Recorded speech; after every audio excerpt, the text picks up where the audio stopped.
आप सभी प्यारे साथियों को नमस्कार, प्रणाम, राधे राधे, जय श्री कृष्ण। कैसे हैं दोस्त? स्वागत है आप सभी लोगों का हमारे यूट्यूब चैनल एग्जाम पथ पे। जैसा कि आपको पता है कि आपके डीएलएड का एग्जाम आ चुका है। 13 तारीख से आपके सेकंड सेमेस्टर का एग्जाम होगा, उसके बाद फोर्थ सेमेस्टर का होगा। तो हम लोगों का पढ़ने पढ़ाने का सिलसिला तो काफी समय से चल रहा था मेरे दोस्त, लेकिन अब वो वक्त आ चुका है कि अब आपको वो सब कुछ दे दिया जाए जो आपके लिए क्या रहेंगे, काफी महत्वपूर्ण रहेंगे ना। तो आज हम लोग क्लास की शुरुआत कर रहे हैं। आज तो मान लीजिए इसमें कम क्लासेज हैं, लेकिन इसके बाद से जो भी क्लासेज आएंगी एकदम एग्जाम ओरिएंटेड आएंगी मेरे दोस्त ना। उसमें आपको जो कुछ भी चीजें पढ़ाई जाएंगी वो आपके परीक्षा के लिए एकदम महत्वपूर्ण रहेंगे ना। बड़े छोटे छोटे क्लास देंगे, ऐसा नहीं कि आपको 5-5 6-6 घंटे की मैराथन दी जाएगी मेरे भाई। बहुत छोटी छोटी 1 से 1.5 घंटे की क्लास होगी। और मैं आपको आश्वस्त करा देना चाहता हूँ और विश्वास दिलाना चाहता हूँ कि आप विश्वास करिएगा कि उस क्लास में से आपके मैक्सिमम से मैक्सिमम प्रश्न क्या होंगे, पूछ लिए जाएंगे ना। तो आइए हम लोग क्या करते हैं, अपने क्लास की शुरुआत करते हैं। आज हम लोग उसको देखने की कोशिश करेंगे। कल से जो हम लोगों की क्लास होगी वो क्या होगी, एकदम एग्जाम ओरिएंटेड क्लास होगी मेरे भाई ना। आइए, पहला प्रश्न आपसे पूछा जा रहा है, ध्यान से देखिएगा। पहला प्रश्न आपसे पूछा जा रहा है कि बताइए गुप्त संवत का प्रारंभ किया था ना। यानी आपसे पूछा जा रहा है कि बताइए गुप्त संवत की शुरुआत किसके द्वारा की गई थी। पहला ऑप्शन कह रहा है चंद्रगुप्त प्रथम, दूसरा कह रहा है चंद्रगुप्त मौर्य, तीसरा कहा जा रहा है चंद्रगुप्त विक्रमादित्य, और पांचवा, अच्छा वो एक सॉरी, और अगला कहा जा रहा है समुद्रगुप्त द्वारा ना। तो आप बताएंगे कि गुप्त संवत की शुरुआत किसके द्वारा की गई थी ना। तो इसका जो सही उत्तर हो जाएगा मेरे भाई, तो गुप्त संवत की शुरुआत किसने की थी, तो चंद्रगुप्त प्रथम द्वारा की गई थी। किसके द्वारा की गई थी? चंद्रगुप्त प्रथम द्वारा की गई थी। और कब की गई थी मेरे भाई? तो यह 319 से 320 ईस्वी के आसपास क्या की गई थी, इसकी शुरुआत की गई थी, जब चंद्रगुप्त प्रथम क्या करते हैं, अपने सिंहासन पे बैठते हैं ना। एक प्रश्न और आपसे पूछ लिया जाता है कि बताइए शक संवत की शुरुआत किसने किया था ना। पूछा जाएगा आपसे कि बताइए शक संवत की प्रारंभ या शक संवत की शुरुआत किसके द्वारा की गई थी। तो आप ध्यान रखेंगे कि यह कनिष्क के द्वारा की गई थी। किसके द्वारा की गई थी मेरे भाई? कनिष्क के द्वारा। शक संवत की शुरुआत कब की गई थी, तो बता देंगे आप 78 ईसा पूर्व में की गई थी। कब की गई थी? तो 78 ईसा पूर्व में कनिष्क के द्वारा की गई थी। और गुप्त संवत की शुरुआत किसके द्वारा की गई थी? तो चंद्रगुप्त प्रथम के द्वारा की गई थी। कब की गई थी? तो 319 से 20 ईस्वी के आसपास की गई थी मेरे भाई ना। आइए, अगला प्रश्न आपसे पूछा जा रहा है कि बताइए कलिंग युद्ध के बाद अशोक ने घोषणा की थी, यानी जो कलिंग का युद्ध हुआ था, तो कलिंग के युद्ध के बारे में आप सभी को पता है। कलिंग का युद्ध होता है और उसमें कितने खून खराबा, इतना खून खराबा हो जाते हैं कि यहीं से अशोक का हृदय क्या हो जाता है, परिवर्तित हो जाता है ना, युद्ध का मंजर देख के ना। तो वहीं से बातें पूछी जा रही है कि कलिंग युद्ध के बाद अशोक ने घोषणा की थी, तो उसने क्या कहा था कि अब हम क्या करेंगे, युद्ध करना ही छोड़ देंगे। वो क्या करता है, धर्म की तरफ चला जाता है मेरे भाई। तो इसका जो सही उत्तर हो जाएगा वो क्या होगा, तो उसने किसकी घोषणा की थी, तो धर्म घोष की घोषणा कर दी थी ना। ध्यान रखिएगा। इसके बाद वो क्या करते हैं, बौद्ध धर्म को अपना लेते हैं।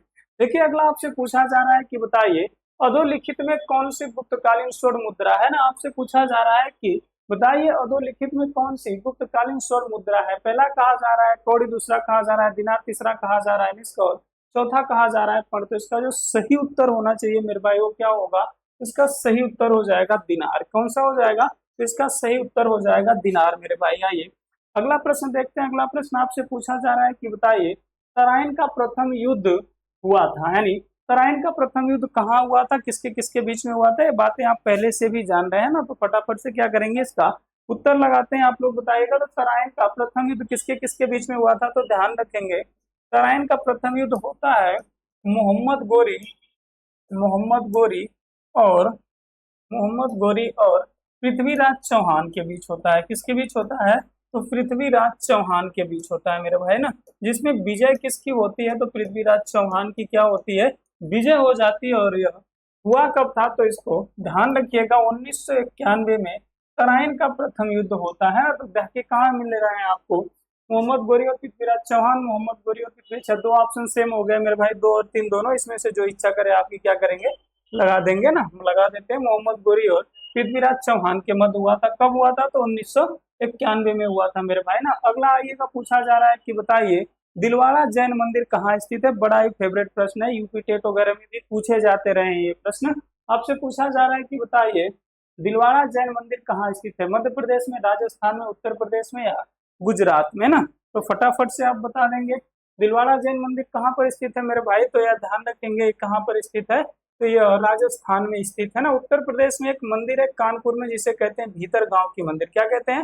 भीतर गांव की मंदिर। ये बड़ा पूछा जाता है क्योंकि ये भी एक गुप्तकालीन मंदिर है और यह ईंटों से निर्मित पहली मंदिर है ना, इसीलिए इसको ज्यादा पूछ लिया जाता है। ठीक। गुजरात में कौन सी मंदिर है? तो सोमनाथ मंदिर है, आप सभी को पता है। अगला प्रश्न आपसे पूछा जा रहा है कि बताइए पल्लों के प्रसिद्ध रथ मंदिर किस स्थान पर स्थित है। यानी आपसे पूछ रहा है कि जो पल्लों का प्रसिद्ध रथ मंदिर है वो कहाँ पर स्थित है ना। कांची में है, बागी में है, महाबलीपुरम में है या तंजौर में है ना। तंजौर कहाँ पड़ता है? तो तमिलनाडु में पड़ता है मेरे भाई ना। तो फटाफट आप इसका उत्तर बता देंगे तो बहुत अच्छा लगेगा मुझे, और ये सब प्रश्न आपकी परीक्षा में निश्चित तौर से पूछे जाएंगे ना, ध्यान रखेंगे। तो पल्लव के प्रसिद्ध रथ मंदिर किस स्थान पे है मेरे भाई? तो ये महाबलीपुरम में है। कहाँ पर है? महाबलीपुरम में है। ठीक, ध्यान रखेंगे आप इस बात का। आइए अगला प्रश्न आपसे पूछा जा रहा है कि भाषा भास के रचयिता हैं जयदेव, भारवी, अश्वघोष और उपरोक्त में से कोई नहीं। बड़ा ही बढ़िया प्रश्न है, तो आप बता देंगे फटाफट से। स्क्रीन कट तो नहीं रही है? चलिए अगर एक क्वेश्चन में स्क्रीन कटेगी सॉरी, इसको थोड़ा सा कम कर लेते हैं मेरे भाई ना। चलिए हाँ, अब आपको सही दिख रहा होगा। बताइएगा भाषा भास के रचयिता कौन है? तो जयदेव है, भारवी है, अश्वघोष है या उपरोक्त में से कोई नहीं है। तो इसका जो सही उत्तर होगा मेरे भाई वो कौन सा हो जाएगा? तो इसके अश्वघोष है। कौन है मेरे भाई? अश्वघोष है ना। कौन है? तो अश्वघोष है। आइए अगला देखते हैं।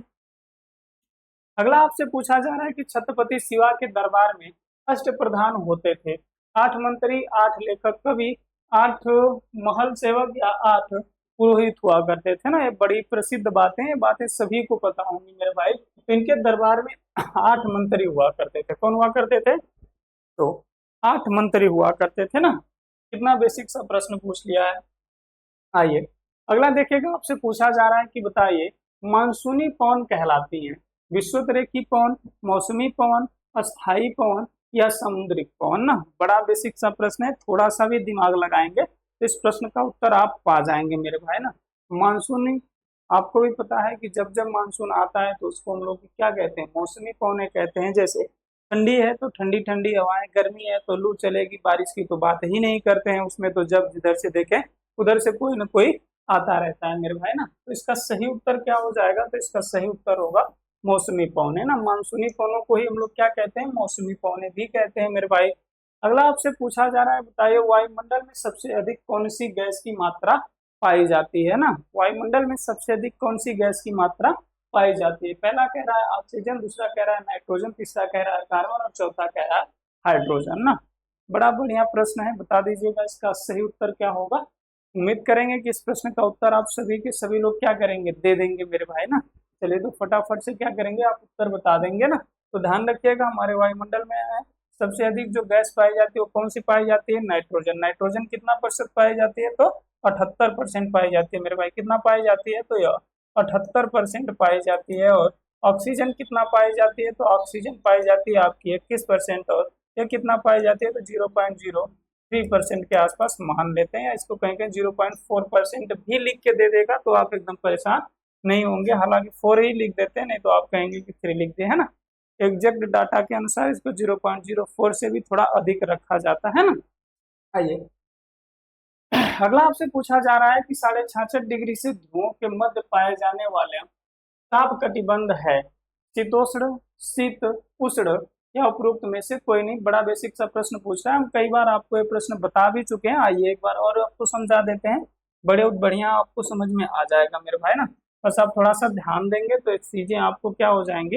क्लियर हो जाएंगी। मान लीजिए ये क्या है? हमारी पृथ्वी है और इसके ठीक बीचों बीच ये जो रेखा गुजर रही है हरी वाली, इसी को हम लोग क्या कहते हैं मेरे भाई? तो इसी को हम लोग कहते हैं भूमध्य रेखा या 0 डिग्री रेखा। क्या कहते हैं? इसी को हम लोग भूमध्य रेखा कहते हैं। ठीक, आपको भी पता है कि 23.5 डिग्री उत्तरी गोलार्ध से जो रेखा गुजरती है उसे ही आप लोग क्या कहते हैं? तो उसे ही आप लोग कहते हैं कर्क रेखा मेरे भाई। क्या कहते हैं? तो उसे ही आप लोग कहते हैं कर्क रेखा। क्या कहते हैं? कर्क रेखा। कर्क रेखा कहाँ से गुजरती है? तो 23.5 डिग्री उत्तरी अक्षांश से गुजरती है। ठीक, उसी के जस्ट नीचे 23.5 डिग्री दक्षिणी अक्षांश से जो रेखा गुजरती है उसे आप लोग क्या कहते हैं? उसे आप लोग कहते हैं मकर रेखा। क्या कहते हैं? मकर रेखा ना। इतनी बातें आपको समझ में आई तो देखिए, इस 66.5 डिग्री के जैसे ही हम लोग ऊपर चलेंगे तो यहीं पर होती है अपनी 66.5 डिग्री रेखा। कौन सी होती है? 66.5 डिग्री रेखा होती है। ठीक वही मामला ऊपर भी रहेगा और ठीक वही मामला नीचे भी रहता है मेरे भाई ना, ध्यान रखेंगे। बात आपकी किससे पूछी जा रही है? तो 66.5 डिग्री की पूछी जा रही है ना। पूछा जा रहा है कि बताइए 66.5 डिग्री ध्रुवों के मध्य पाया जाने वाला तापमान। अब देखिए यहाँ से यहाँ वाला पूछा जा रहा है ना, 66.5 डिग्री से ध्रुवों के मध्य जो पाया जाता है उसे हम लोग क्या कहते हैं ना, इसको हम लोग शीत कटिबंध कहते हैं। लेकिन इसमें शीत उष्ण दे रहा है, इसको आप कर लेंगे शीत कटिबंध, कटिबंध। ठीक, और ये मामला जो पूछा जाएगा है जो कि जहाँ पे हम कर्क रेखा लिखे हैं, देखिए 0 डिग्री से लेकर इसके बीच में जो पाया जाता है ये वाला क्षेत्र, इसे हम लोग कहते हैं उष्ण कटिबंध क्षेत्र कहते हैं। इसके बाद जो हम सफेद से डार्क करेंगे इसको हम लोग कहते हैं शीत और उष्ण, शीत के साथ उष्ण, और इसको हम लोग क्या कहते हैं? तो शीत कटिबंध कहते हैं ना। तो पूछ कौन सा रहा है? पूछ रहा है 66.5 डिग्री से ध्रुवों के मध्य, यानी 66.5 डिग्री से ध्रुवों के मध्य वाला जो भाग होगा इसको हम लोग क्या कहते हैं? तो इसको हम लोग शीत कटिबंध कहते हैं मेरे भाई ना। तो इसका सही उत्तर क्या हो जाएगा? तो इसका सही उत्तर हो जाएगा शीत कटिबंध। क्या हो जाएगा? इसका सही उत्तर हो जाएगा शीत कटिबंध मेरे भाई ना। उम्मीद करते हैं मामला यहाँ तक आपको एकदम क्लियर समझ में आ गया होगा मेरे भाई ना। आइए अगला प्रश्न देखते हैं। पूछा जा रहा है कि बताइए भारतीय संविधान में सूचियां हैं, यानी हमारे भारतीय संविधान में कितनी सूचियां हैं? तो भारतीय संविधान में 3 सूचियां पाई जाती हैं, आपको भी पता है। एक होती है संघ सूची। कौन सी होती है मेरे भाई? एक होती है आपकी संघ सूची, ध्यान से देखिएगा, संघ सूची। एक होती है राज्य सूची, एक होती है आपकी राज्य सूची, राज्य सूची, और एक होती है आपकी समवर्ती सूची। कौन सी? समवर्ती सूची, समवर्ती सूची। यहाँ से कई बार प्रश्न आपसे पूछ लिए जाते हैं, ध्यान रखिएगा। संघ सूची में कानून कौन बनाता है? तो इसमें केंद्र सरकार कानून बनाती है। कौन बनाता है मेरे भाई? तो केंद्र सरकार इस पे क्या करती है? कानून बनाती है ना, ध्यान रखिएगा, यहाँ केंद्र लिख देते हैं। ठीक, राज्य सूची में राज्य सरकार कानून बनाती है, और जो समवर्ती सूची होती है इसमें दोनों लोग ही क्या करते हैं? कानून बनाते हैं, राज्य और केंद्र दोनों ही द्वारा बनाया जाता है। तो आप ध्यान रखेंगे इस बात का। पूछा जा रहा है बताइए भारतीय संविधान में सूचियां हैं, तो आप बता देंगे कितनी सूचियां हैं? तो 3 सूचियां हैं मेरे भाई ना। भारतीय संविधान में कितनी सूचियां हैं? तो 3 सूचियां हैं। आइए अगला देखते हैं।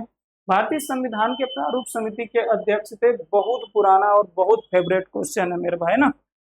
तो सभी को पता है प्रारूप समिति के अध्यक्ष कौन थे? तो हमारे भीमराव अम्बेडकर जी थे। कहाँ पे हैं? देखिए यहाँ पर दिख रहे हैं ना, भीमराव अम्बेडकर जी थे। ठीक मेरे भाई, आइए अगला प्रश्न देखते हैं। अगला प्रश्न क्या कह रहा है? अगला प्रश्न आपसे पूछ रहा है कि बताइए अर्थव्यवस्था में पूंजी का बाजार कौन बनाता है? उपभोक्ता, शेयर, स्टॉक एक्सचेंज या बैंक ना। देखिए बात को ध्यान से समझिएगा, कह रहा है अर्थव्यवस्था में पूंजी का बाजार कौन बनाता है, यानी पूंजी किसके पास ज्यादा होती है, इस बात को आपसे पूछने की कोशिश कर रहा है ना। तो इसको कौन बनाता है? तो इसे स्टॉक एक्सचेंज द्वारा बनाया जाता है। ध्यान रखिएगा इस बात का, प्रश्न कई बार आपकी परीक्षा में पूछे जा चुके हैं मेरे दोस्त ना। और समय आपके पास नहीं है इसलिए थोड़ा हम स्पीड भी क्या कर रहे हैं? तेज रख रहे हैं। और कल से आपके लिए एकदम एग्जाम ओरिएंटेड क्लासेज आएंगी ना, कल की क्लास से नहीं मिस करना है मेरे भाई। आज मेरे पास थोड़ा समय कम था इसलिए मैंने क्वेश्चन को भी कम लिया है, लेकिन कल से मैं जो आपको क्लासेस दूंगा आप उसको हर हाल में क्लास को देखेंगे, और आप विश्वास करिए कि जितना आपको पढ़ाएंगे उतने में से ही आपके परीक्षा में प्रश्न आ जाएगा ना, आपको भटकने की जरूरत नहीं है। अगला देखिएगा, पूछा जा रहा है कि मूल्य मापक का कार्य मुद्रा का क्या प्रमुख कार्य होता है ना। मूल्य मापक का कार्य मुद्रा का प्रमुख कार्य होता है मेरे भाई, कहीं दिया है? हाँ यहाँ देखिए दिया है, क्या होता है उसका प्रमुख कार्य होता है ना। तो ये रहे आपके ऑब्जेक्टिव प्रश्न जो 15 नंबर के पूछे जाते हैं, 15 क्वेश्चन भी पूछे जाते हैं। और इसके बाद आपसे 15 क्वेश्चन किसके पूछे जाएंगे? तो अति लघु उत्तरीय के पूछे जाएंगे, जो 1-1 नंबर के रहेंगे, और आपको क्या करना रहता है? उसको लिखना रहता है मेरे भाई ना। तो आइए इसको भी देख लेते हैं फटाफट से। देखिए आपसे पूछा जा रहा है कि बताइए संतलक काल का अंतिम सुल्तान कौन था ना, यानी आपसे पूछ रहा है कि जो संतलक काल था उसका अंतिम सुल्तान कौन था। तो अंतिम सुल्तान हमारे हिसाब से कौन था? इब्राहिम लोदी ही तो था ना। चलिए हाँ, आइए देखिए संतलक काल का अंतिम सुल्तान कौन था मेरे भाई? तो इब्राहिम लोदी था ना। कौन था? इब्राहिम लोदी था। आपकी परीक्षा में पूछा गया प्रश्न है मेरे भाई ना। अशोक ने किस धर्म को राष्ट्र प्रदान किया था? तो आपको भी पता था कि जो कलिंग का युद्ध हुआ था, कलिंग के युद्ध के बाद क्या होता है, अशोक का हृदय परिवर्तित हो जाता है खून खराबा यानी युद्ध देखकर, और उसमें क्या कहता है, कुछ छोड़कर क्या करते हैं, बौद्ध धर्म को अपना लेते हैं। वही तो बातें पूछी जा रही है, किस धर्म को ना, किस धर्म को राष्ट्रय प्रदान कर देते हैं, तो बौद्ध धर्म को कर देते हैं मेरे भाई। किस धर्म को, बौद्ध धर्म को कर देते हैं। लिखना रहेगा, आप भी लिख देंगे आराम से, सम्राट अशोक ने बौद्ध धर्म को राष्ट्रय प्रदान कर दिया था। अगला देखिएगा, पूछा जा रहा है कि बताइए अजंता वर्तमान भारत के किस राज्य में स्थित है, यानी अजंता की गुफा की बात की जा रही है मेरे भाई। तो आप सभी को पता है कि अजंता की गुफा कहाँ स्थित है, तो ये महाराष्ट्र में है। कहाँ पर है, महाराष्ट्र में है। महाराष्ट्र के किस जिले में है मेरे भाई, अगर जिला पूछ लेगा तो आप बता देंगे कहाँ पर है, औरंगाबाद में। कहाँ, सॉरी कहाँ पर है, तो औरंगाबाद में है। कहाँ पर, औरंगाबाद में। औरंगाबाद में भी यही क्या है, बीबी का मकबरा है ना। किसका मकबरा है, बीबी का मकबरा। इसी बीबी के मकबरा को नकली ताजमहल या द्वितीय ताजमहल या बीबी का मकबरा या फुहड़ ताजमहल के नाम से भी जाना जाता है मेरे भाई ना। देखिए बताया जा रहा है अजंता वर्तमान भारत के महाराष्ट्र राज्य यानी औरंगाबाद जिले में स्थित है। ठीक मेरे भाई। पूछा जा रहा है कि दिल्ली सल्तनत के किन्हीं दो राजवंशों का नाम बता दीजिए। बहुत से थे, हर्यक वंश, अरे सॉरी लोधी वंश था, गुलाम वंश था। आप सभी लोग बहुत से वंशों का नाम जान रहे हैं, केवल दो ही का आपसे पूछा जा रहा है, जो आपके दिमाग में है वो बता दीजिएगा। देखिए गुलाम वंश था, इसमें खिलजी वंश था, तुगलक वंश था, सैयद था, लोधी वंश था, बहुत से वंश थे, इससे भी ज्यादा थे ना।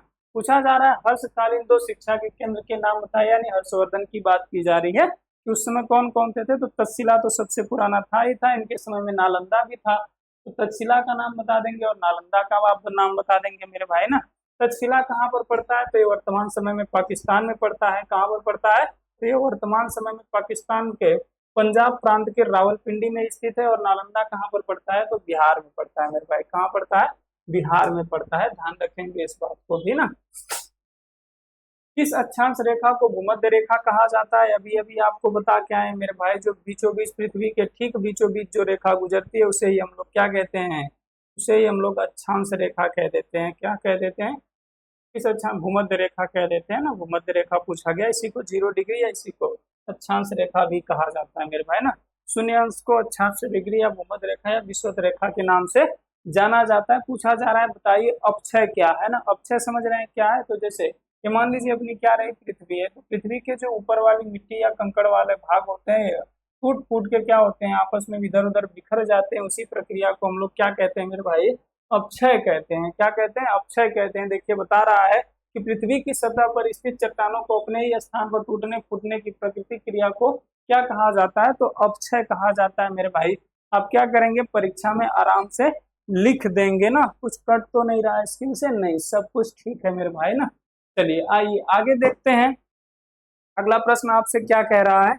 तो अगला प्रश्न आपसे पूछा जा रहा है कि बताइए मौसम और जलवायु में क्या अंतर है। बहुत ही बढ़िया क्वेश्चन मेरे भाई, बहुत ही बढ़िया ना। तो ध्यान दीजिएगा, मौसम और जलवायु में क्या अंतर है। तो देखिए जो मौसम होता है यह अल्पकाल का होता है। क्या होता है, अल्पकाल का होता है ना, अल्पकाल का होता है, यानी यह कम समय में क्या किया जाता है, आकलन किया जाता है। लेकिन जो जलवायु होती है यह एक निश्चित समय तक इसकी क्या की जाती है, गणना की जाती है, उसके बाद ही क्या किया जाता है, उसका अनुमान लगा दिया जाता है। जैसे मौसम आप आज गर्मी है कल बरसात हो जाएगी ना, लेकिन जो जलवायु होगी इसको हम लोग केवल 1 या 2 दिन में नहीं निकाल सकते, इसके लिए कम से कम हमें 1 साल का समय चाहिए होता है। तो आप बता सकते हैं मौसम क्या होता है, अल्पकालिक होता है, और जलवायु क्या होती है, यह दीर्घकालिक होती है ना।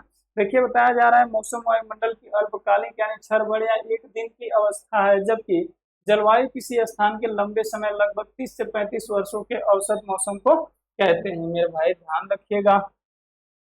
पूछा जा रहा है कि बताइए वायुमंडल के सबसे निचली परत का क्या नाम है ना। तो सबसे निचली वाली परत आपसे पूछी जा रही है, जिसको आप लोग किसके नाम से जानते हैं, क्षोभ मंडल के नाम से जानते हैं मेरे भाई। उसके ऊपर चले जाएंगे तो समताप मंडल होता है। जो क्षोभ मंडल होता है इसमें मौसम संबंधित सारी घटनाएं होती हैं। जो समताप अरे जो इसके ऊपर मंडल होता है वो वायुयान उड़ाने के लिए क्या होता है, एकदम अनुकूल माना जाता है। तो आपसे सबसे पहला पूछा है तो कौन सा हो जाएगा, आप बता देंगे कि वो क्षोभ मंडल होता है मेरे भाई। कौन सा होता है, देखिए यहाँ बताया जा रहा है कि वो क्षोभ मंडल होता है ना, ध्यान रखेंगे वो कौन सा होता है, तो क्षोभ मंडल होता है मेरे भाई। ठीक, विश्व के सबसे गहरे महासागरीय गर्त का क्या नाम है ना। तो सबसे पहले तो आप हमें यही बता दीजिए कि सबसे गहरा महासागर कौन सा है ना। अगर आपको ये बात पता है तो इस प्रश्न का भी उत्तर आपको मिल जाएगा। तो आप सभी को पता है कि सबसे गहरा महासागर कौन सा है, तो प्रशांत महासागर है मेरे भाई। और उसी प्रशांत महासागर में एक सबसे गहरी जगह पाई जाती है जिसे हम लोग क्या कहते हैं, तो उसे हम लोग मेरियाना गर्त कहते हैं। क्या कहते हैं, मेरियाना गर्त कहते हैं ना मेरे भाई, ध्यान रखिएगा। तो दोनों ही बातें आपसे पूछ ली जाती हैं। सबसे गहरा महासागर कौन सा, तो प्रशांत महासागर। और प्रशांत महासागर के अंदर ही एक सबसे गहरा स्थान पाया जाता है जिसे हम लोग क्या कहते हैं, तो मेरियाना गर्त कहते हैं ना। देखिए आइए यहाँ देखिए बताया जा रहा है विश्व का सबसे गहरा महासागर या गर्त मेरियाना गर्त है, जो कहाँ पर स्थित है मेरे भाई, तो प्रशांत महासागर में स्थित है। काफी पुराना क्वेश्चन है। मूल अधिकारों को किन परिस्थितियों में स्थगित किया जा सकता है ना। मूल अधिकारों को किन परिस्थितियों में स्थगित किया जा सकता है, तो पहले तो मूल अधिकार को स्थगित करने का पावर सिर्फ और सिर्फ किसके पास होता है मेरे भाई, राष्ट्रपति के पास होता है। और किस स्थिति में किया जा सकता है, तो यह आपातकाल की स्थिति में क्या किया जा सकता है, इसे हटाया जा सकता है या उसको मना किया जा सकता है ना। देखिए राष्ट्रीय आपातकाल अनुच्छेद 352 के तहत के समय राष्ट्रपति द्वारा मूल अधिकारों को स्थगित किया जा सकता है ना। आप इस बात का ध्यान रखेंगे, मूल अधिकार का सबसे पावर किसके पास होता है, तो राष्ट्रपति के पास होता है ना। अगला आपसे पूछा जा रहा है कि संवैधानिक उपचारों के अधिकार के अंतर्गत न्यायालय कितने प्रकार के लेख या रिट जारी कर सकता है ना। तो भारत आपको भी पता है कि इसके द्वारा 5 प्रकार की क्या कर सकता है, रिट जारी कर सकता है मेरे भाई ना। कितने प्रकार की, तो 5 प्रकार की रिट जारी कर सकता है। उत्तर उत्तर देखिए छापा होगा ना। हाँ देखिए यहाँ बताया जा रहा है संवैधानिक उपचारों के अधिकार अनुच्छेद 32 के तहत न्यायालय 5 प्रकार की रिट क्या कर सकता है मेरे भाई, जारी कर सकता है ना। अगला आपसे पूछा जा रहा है कि मुद्रास्फीति के किन्हीं 2 प्रकारों के नाम बता दीजिए। तो एक होती है धीरे धीरे चलने वाली और एक होती है बहुत तेजी के साथ चलने वाली ना। तो ही होती है, इसमें कोई कहने और बताने की बात भी नहीं। रेंगती हुई मुद्रास्फीति और दौड़ती हुई मुद्रास्फीति, ठीक मेरे भाई। उपभोक्ता संरक्षण अधिनियम कब लागू हुआ था, तो यह पर्यावरण संरक्षण के साथ लागू हुआ था ना। इस प्रश्न का उत्तर आप क्या करेंगे, सभी के सभी लोग होमवर्क में बता देंगे मेरे भाई ना। EHW रहेगा, जितने भी लोग क्लास देखेंगे तो उम्मीद करेंगे आप सभी लोग क्या करेंगे, कमेंट के माध्यम से इस प्रश्न का उत्तर बता देंगे। इसलिए आपको इस प्रश्न का उत्तर मैं दिखा नहीं रहा हूँ ना, अगर आप देख लेंगे तो इसे भी बता देंगे। चलिए अगला आपसे पूछा जा रहा है कि विकसित अर्थव्यवस्था का तात्पर्य क्या है। बस मामला वही है, जिसकी अर्थव्यवस्था विकसित है उसका देश भी विकसित है, जिसकी अर्थव्यवस्था विकासशील है वो देश भी क्या है मेरे भाई, विकासशील है ना। तो इतने से आप समझ सकते हैं। तो विकसित अर्थव्यवस्था क्या होती है, जिसके पास सब कुछ क्या हो, अपना कंट्रोल में हो, उसे हम लोग क्या कहते हैं, विकसित अर्थव्यवस्था कहते हैं। जैसे अमेरिका और जापान की व्यवस्था। देखिए विकसित अर्थव्यवस्था उस देश की अर्थव्यवस्था है जहां पर प्रति व्यक्ति आय क्या होती है, उच्च होती है, यानी इनके पास पैसा ज्यादा होता है ना। औद्योगिक कारणों का स्तर क्या होता है, उच्च होता है। और नागरिकों का जीवन स्तर बेहतर होता है। जिनके पास पैसा है उनका जीवन अच्छा है, जिनके पास पैसा नहीं है उनका जीवन खराब है मेरे भाई ना। तुम लोग गरीब अमीर करते रहते हो ना, कौन गरीब कौन अमीर, तो जिसके पास पैसा हो गया उसको लोग क्या कहते हैं, अमीर मान लेते हैं, जिसके पास पैसा नहीं उसको गरीब मान लेते हैं मेरे भाई ना। तो आज मुझे लगता है 30 प्रश्न आपके हो चुके हैं। अब हम आपसे मिलेंगे कल की क्लास में। हाँ एक बात मेरी आप ध्यान रखेंगे जाते जाते मेरे भाई, अब कल से जो भी क्लासेज होंगे, कल से जो भी क्लासेज होंगी आपके DLED के लिए वो एकदम एग्जाम ओरिएंटेड होंगे। क्या होंगे, एकदम एग्जाम ओरिएंटेड होंगे। और मैं इस बात का विश्वास दिलाता हूँ आपको कि कल से जितनी भी क्लासेज मैं पढ़ाऊंगा 100% एकदम आप श्योर रहिएगा कि आपके परीक्षा में प्रश्न वहीं से मिलेंगे। अच्छा ये नहीं है कि हम भी आपकी तरह लोगों की तरह 5-5 6-6 घंटे की मैराथन लेके चले आए ना, कि सर 6 घंटे की मैराथन पढ़ लो सब कुछ यहीं से आ जाएगा। तो भैया जब 6 घंटे की मैराथन पढ़ने का समय हमारे पास रहता तो दिक्कत ही क्या है ना। बड़े कम समय में मेरे भाई ना कोशिश करेंगे हम लोग कि 1 से 1.5 घंटे की क्लासेज रखी जाएंगी। और इस बात की मैं गारंटी देता हूँ कि उस 1 से 1.5 घंटे की क्लास में आपके परीक्षा में मैक्सिमम प्रश्न क्या होंगे, मिलेंगे ना। नहीं तो मैं भी इसी चैनल पे पढ़ूंगा रहूंगा और आप भी क्या करेंगे, अपना परीक्षा देकर आइएगा। उसके बाद हमारी आपकी क्या होगी, मुलाकात होगी ना। मिलते हैं आपसे अगले सेशन में, तब तक के लिए धन्यवाद।